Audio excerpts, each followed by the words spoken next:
Shalom, selamat Sabat anak-anak.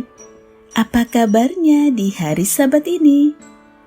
Puji Tuhan, semua anak-anak berada dalam keadaan yang sehat walafiat.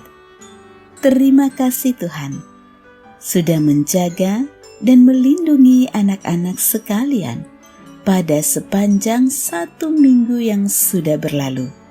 Dan puji Tuhan, Sabat ini kita dipertemukan kembali dalam ruang cerita rohani anak pada hari Sabat ini. Dan puji Tuhan, anak-anak tetap menjadi anak-anak yang luar biasa, yang selalu ingin menjadi seperti Yesus Kristus, yang senang berdoa, senang membaca Alkitab, yang senang berbakti, senang berbuat baik, dan senang bersaksi, seperti lagu berikut ini.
Puji Tuhan, malaikat-malaikat surga ikut bersuka cita melihat anak-anak Tuhan yang berbahagia pada Sabat pagi hari ini.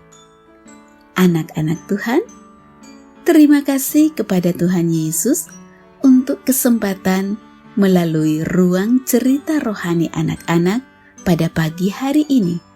Dan puji Tuhan, kita boleh berjumpa kembali dalam keadaan selamat, sehat pada hari Sabat ini. Dan pada Sabat ini, kita akan belajar dari pengalaman melalui kehidupan jemaat yang mula-mula. Dan sebagai bahan bacaannya, dapat kita baca dari kitab Kisah Para Rasul pasal yang keempat. Bagaimana cerita tentang jemaat mula-mula itu? Mari kita ikuti ceritanya. Sore itu, kira-kira pada jam 3, Petrus dan Yohanes pergi menuju ke Bait Allah untuk berdoa. Pada saat hendak masuk ke pintu gerbang Bait Allah, mereka melihat seorang lumpuh yang sementara duduk dan mengemis. Maka pada saat itu, Petrus menyembuhkan orang yang lumpuh itu sehingga ia dapat berjalan kembali. Lalu Petrus mulai berkhotbah di halaman bait Allah. Ia mengajarkan kepada semua orang tentang kebenaran firman Allah, termasuk orang yang lumpuh yang telah disembuhkan di dalam nama Yesus. Dan Petrus juga memberikan amaran kepada orang banyak itu agar mereka bertobat dan percaya kepada Tuhan. Anak-anak, namun ketika mereka sedang berbicara kepada orang banyak itu, maka datanglah imam-imam dan kepala pengawal menangkap Petrus dan Yohanes. Kemudian mereka dibawa ke hadapan pemimpin-pemimpin Yahudi dan mereka diadili di sana. Para pemimpin itu bertanya kepada mereka, "Dalam nama siapakah kamu bertindak demikian?" Jawab Petrus kepada mereka, "Dalam nama Yesus, orang Nazaret. Orang ini disembuhkan dan sekarang dapat berdiri dengan sehat." Anak-anak, maka pemimpin-pemimpin Yahudi dan ahli-ahli Taurat yang mengadili Petrus dan Yohanes, mereka menyuruh kedua rasul itu untuk meninggalkan ruang sidang. Dan kemudian para pemimpin dan ahli Taurat itu, mereka berunding untuk kira-kira tindakan apa yang akan mereka lakukan terhadap Petrus dan Yohanes.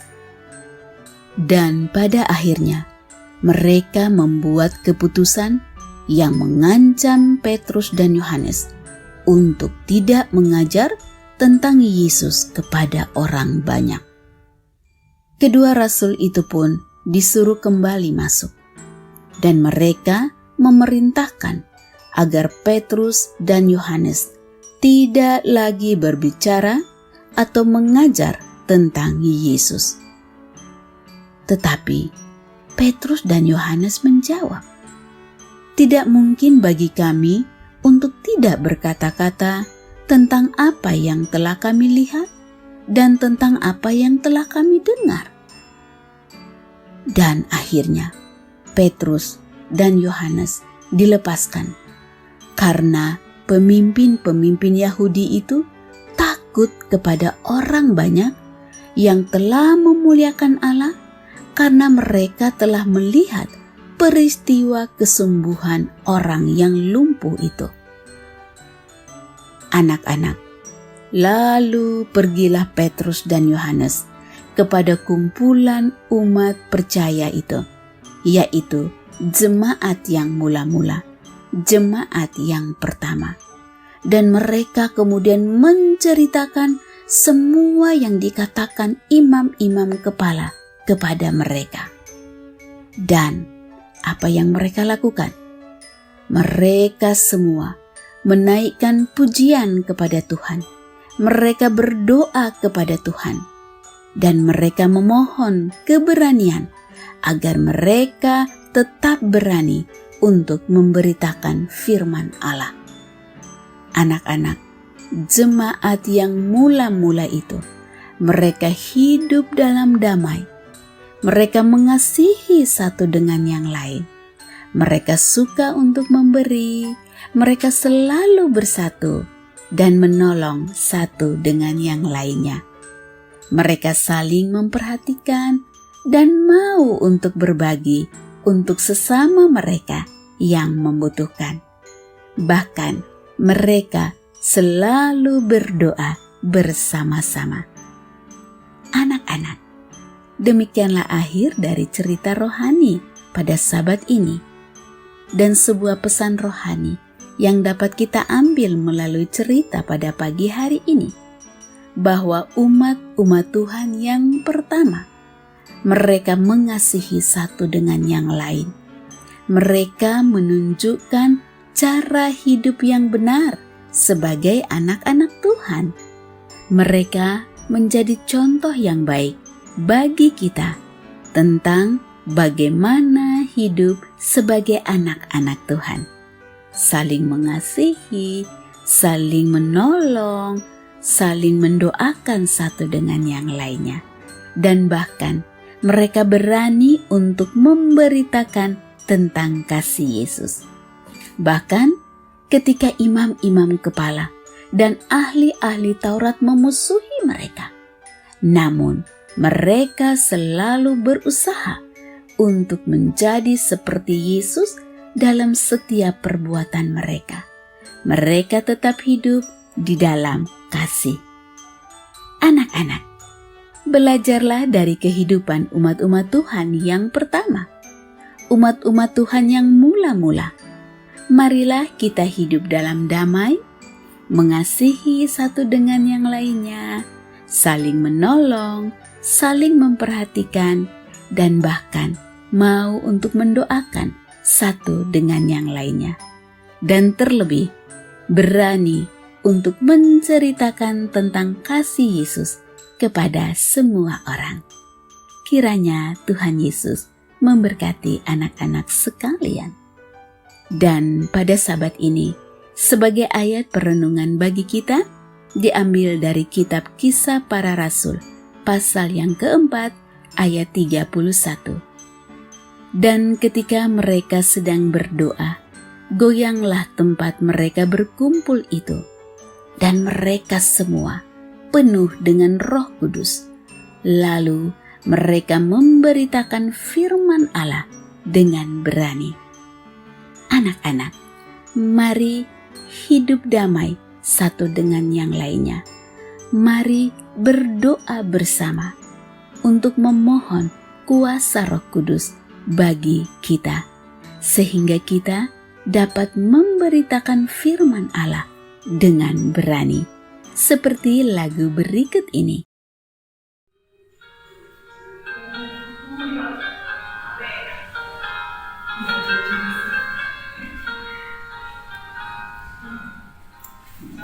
Pergi memberitakan kasih-Nya kemanapun Tuhan suruh, jadi saksi hidup bagi yang lain, membagikan pengharapan. Bukan pergi memberitakan Injil Tuhan kemanapun, dan keselamatan diberi bagi yang percaya dan yang menerimanya.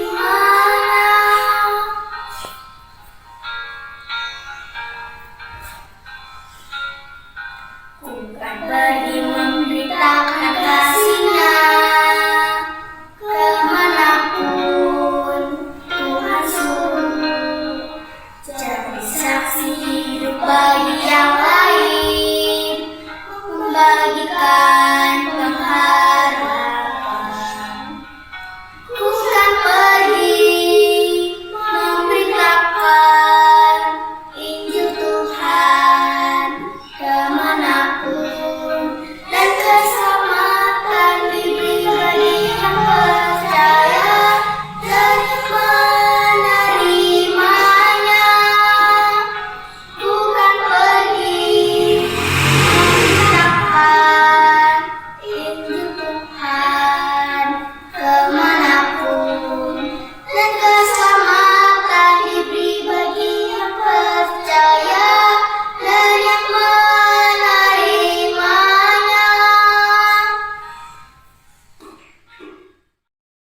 Puji Tuhan, sebuah komitmen untuk pergi memberitakan tentang kasih Yesus kemanapun disuruh, untuk menjadi saksi hidup bagi orang-orang yang membutuhkan pengharapan. Anak-anak, kiranya Tuhan Yesus akan menolong anak-anak sekalian untuk menjadi juru kabar tentang kasih Yesus. Mari kita akhiri di dalam doa. Tuhan Yesus, terima kasih untuk cerita rohani pada Sabat ini. hari ini kami datang kepadamu untuk menaikkan segala pujian dan hormat kami kepada Engkau ya Allah kami yang sangat mengasihi akan kami. Dan kami memohon daripadamu untuk memberikan kami roh persatuan, roh untuk cinta damai, teristimewa, keberanian untuk menceritakan tentang kasih Yesus kepada semua orang. Terima kasih Bapa. Amin. Demikianlah ruang cerita rohani anak pada hari Sabat ini.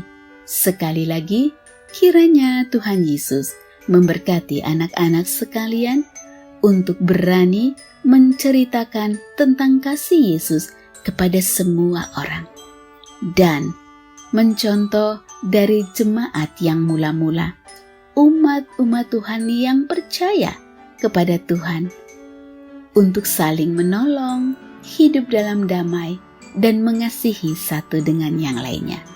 Tuhan Yesus memberkati dan melindungi anak-anak sekalian pada sepanjang hari Sabat ini. Sekali lagi, selamat Sabat, sampai berjumpa Sabat depan. Dadah!